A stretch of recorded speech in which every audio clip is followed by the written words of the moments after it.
I could tell you how a facial recognition system works. Right, Um, right.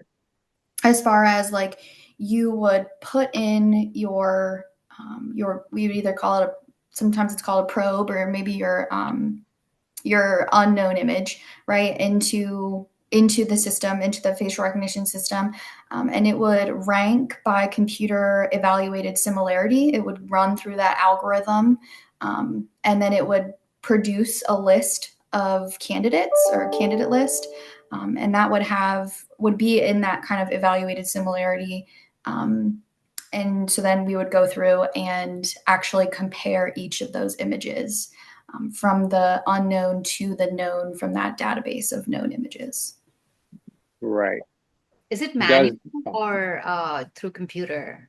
Um, A facial recognition system yeah. is going to be an automated. It's going to be not a manual. It would be an automated search of those. Yeah, an automated searching of a facial image in a biometric database.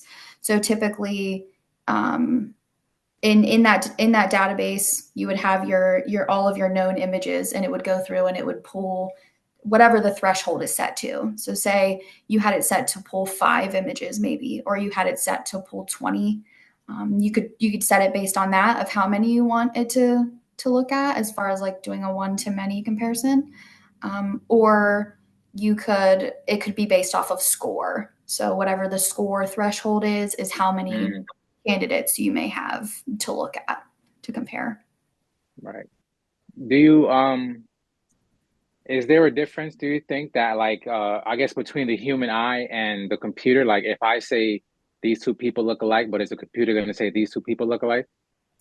Yeah, I do think there's a difference because humans, we can perceive some different things that a facial recognition system maybe can't. So, for instance, expression changes or pose, sometimes things like that, we're able to maybe pick up on a little bit better than that. But also, I think a facial recognition system can be extremely helpful because obviously it can pull. They are getting better all the time. Facial recognition systems are, Of course. and more accurate, and so that's great. It can be more difficult on us because it can pull poorer quality images, right? It can, because of the level of detail that it can pull. So sometimes that can Right. be a little bit more difficult as well. But I do think that there are details that humans can perceive that facial recognition systems maybe not are able to, or maybe weren't able to, maybe are getting better. But Right.